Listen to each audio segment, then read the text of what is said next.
You're traveling through the unknown, a journey beyond the corners of reality, where the shadows whisper and the chill runs deep. Welcome to the dimension where your deepest fears are given form. This is The Midnight Mystery. Welcome to The Midnight Mystery.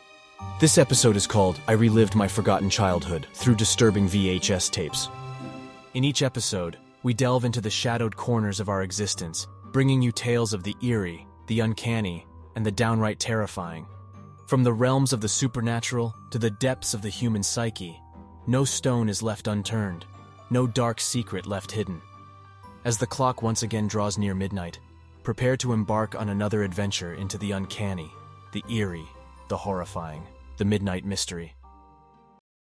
In a world obsessed with digital streaming, 4K resolution, and algorithms recommending what you should watch next, I find comfort in the analog hum of a VHS tape. Working at the Retro Reel, a video rental store that's more of a living museum than a business, suits me perfectly. I'm Mike. I'm in my late 20s who's found sanctuary in a dying industry. My day-to-day life is a calming blend of the mundane and the nostalgic, sorting through movies, helping the occasional customer find a hidden gem or an old classic, and playing my favorite 80s flicks on the store's CRT TV sets the tone for most of my days. And I like it that way. It's a peaceful routine, the kind you can get lost in. So, imagine my intrigue when I arrive one morning to find a tattered cardboard box sitting right outside the store's entrance. It's the kind of box that's been used one too many times, its corners softened and its flaps barely holding together. I haul it inside, my curiosity piqued. I rip the tape off and open the box, revealing a disorganized pile of VHS tapes. No cases, just the tapes themselves with dates scribbled on them in black marker. 1987, 1991, 1993, they read. Each date sending tiny ripples of curiosity through me. Who would drop off a box of memories like this? I pop the first tape into one of the store's VCRs. It takes a moment for the image to stabilize, but soon enough, I'm looking at what seems to be an outdoor family gathering. Kids run around in giddy chaos. Tag, hide and seek, the usual childhood rites.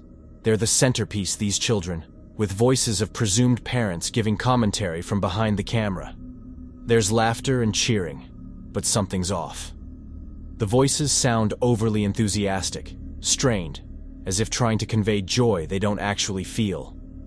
I can't put my finger on it, but a chill runs down my spine. Yet, I can't pull myself away. There's a magnetic discomfort in watching these tapes, like peering into a life that could have been mine but never was. No parents are ever shown. The camera never turns to capture a smile or a wave from them. They remain hidden, disembodied voices that fill the air with an eerie sense of unnatural happiness. A child runs up close to the camera, and for a moment, the screen is just a blur of colors. Then, the child moves back into focus, and the lens captures something, or someone, in the background.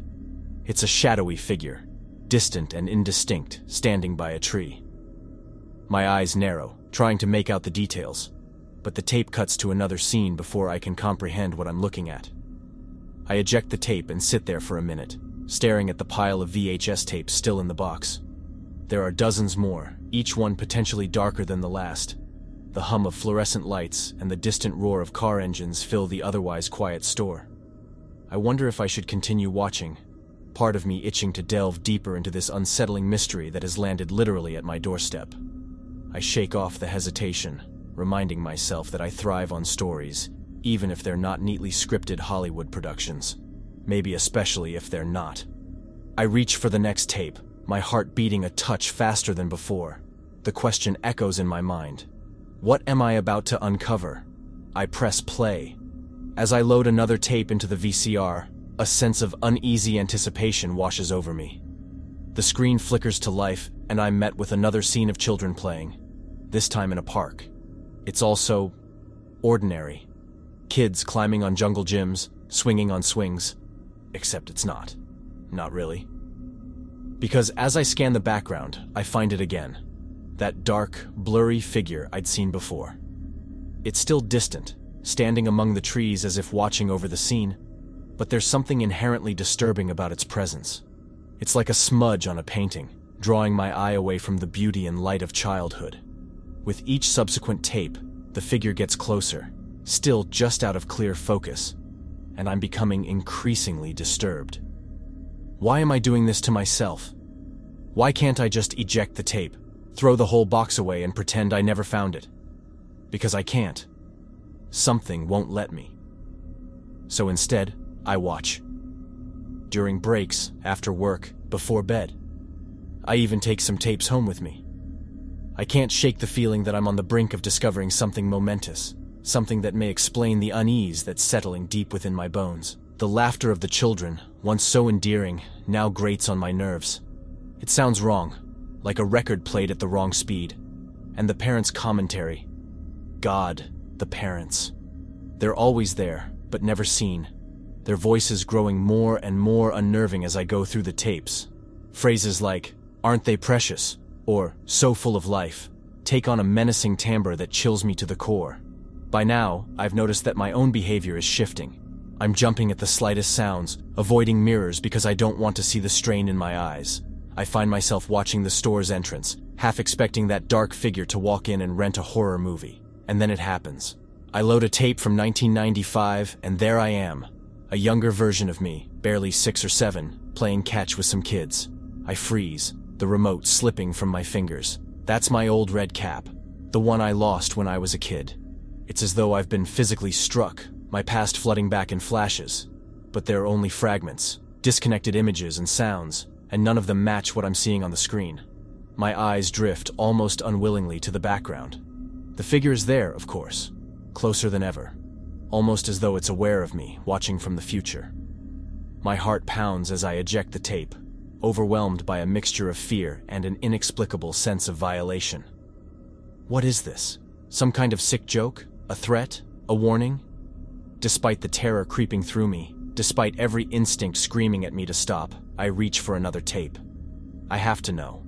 I have to find out who that figure is, why I'm in these tapes, and what all of this means. With trembling fingers, I load the next tape and press play. And as the screen flickers to life, I can't help but wonder, am I merely an observer, or am I part of this twisted story that's still unfolding? I'm about to find out. I brace myself as the tape begins to play.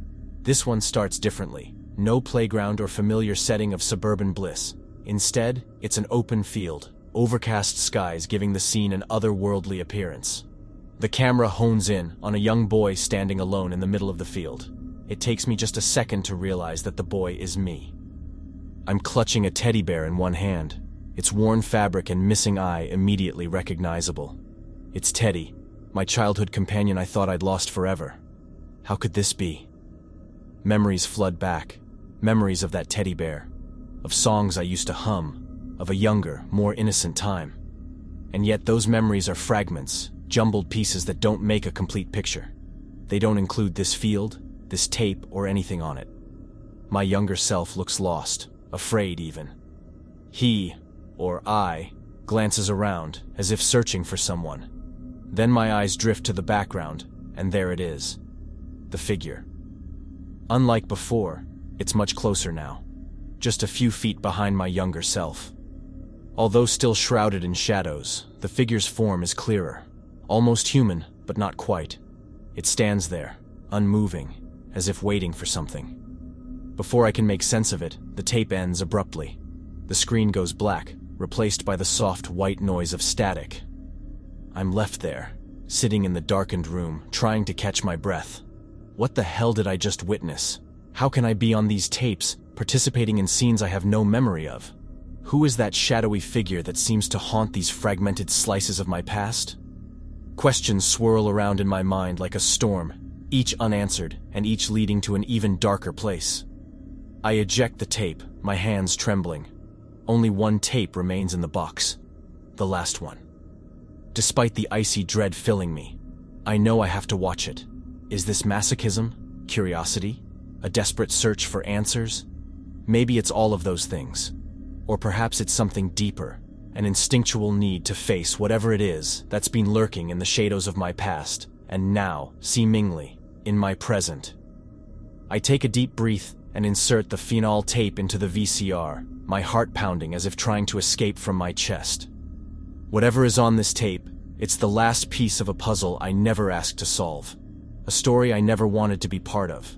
I press play, staring at the screen as static fills it.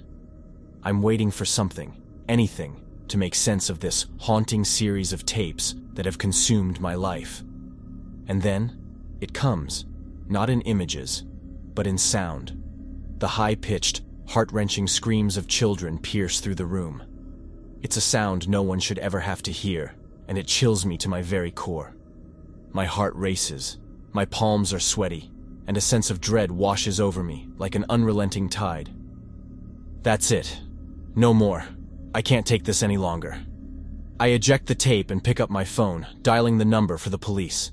As I explain the bizarre and horrifying series of tapes I've discovered, I can sense the skepticism on the other end of the line. Yet, the seriousness of my tone, or perhaps the very absurdity of what I'm describing, convinces them to take it seriously. They arrive within the hour, confiscating the box of tapes and assuring me that they'll conduct a thorough investigation. Weeks go by, and the unsettling events become a persistent background hum in my daily life. The loneliness of the video store, the place that once gave me solace, now only amplifies the disquiet that has taken root inside me. I find myself jumping at shadows, avoiding the small pool of regular customers, and pacing nervously through the aisles of old movies. I tell myself that the police will find some explanation, rational or not, that will help me put this chapter behind me. One evening, as I'm closing up, I notice something that makes my heart skip a beat. An envelope, placed carefully at the edge of the counter. I don't remember seeing it earlier, and no one has been in the store for hours. With a sense of foreboding, I open it and pull out a small piece of paper. "Did you like our family time?" The words, written in an elegant, almost playful script, send a jolt of terror through me. My hands tremble as I read and reread the note, each word like a punch to the gut. I look around, half expecting to see that shadowy figure lurking in one of the dark corners of the store. But I'm alone, at least as far as I can tell. The police investigation, the unanswered questions, the figure in the tapes, all these come rushing back with a sense of urgency that leaves me dizzy. I sit down, my legs unable to support me, and try to catch my breath. The memories of my childhood, those lost years, remain as elusive as ever. They taunt me from a place just beyond my reach, but their emotional weight is all too present. I realize then, with a clarity that cuts through the fog of my confusion and fear, that whatever this is, whatever those tapes were trying to show, whatever that figure represents, it's not done with me. Not yet. I don't know if it's a haunting, a warning, or some sick game, but I know that I can't escape it. At least, not yet. And so, I sit there, alone in the dim light of the video store, surrounded by rows and rows of forgotten stories. Forgotten, much like my past, a past that has come crawling back, refusing to be ignored any longer. As I lock up the store, the note clutched tightly in my hand, a single chilling thought echoes in my mind. My past is not ready to leave me, and with that realization comes another, even more unsettling one. I'm not sure I'm ready to confront it, but it seems I have no choice. I hope you enjoyed our episode. I'd like to extend a heartfelt thanks to you, our brave listeners. Your presence in this shared journey into the unknown is what fuels our stories. Your fascination is our motivation. Did this episode send chills down your spine? Then leave your comments, your thoughts and theories, your own midnight mysteries. Your feedback is the beacon that guides us through the uncharted territories of our stories. And if you haven't already, remember to subscribe to our channel. By joining the Midnight Mystery family, you won't miss out on a single chilling tale. As a subscriber, you'll be the first to know when a new episode lurks around the corner, ready to pull you back into the shadowy depths of the unknown. This is the Midnight Mystery signing off, leaving you with a simple reminder. When the clock strikes 12, fear the silence, for that's when our tales come to life. Good night, Midnight listeners, and remember, not all who wander into the dark are lost.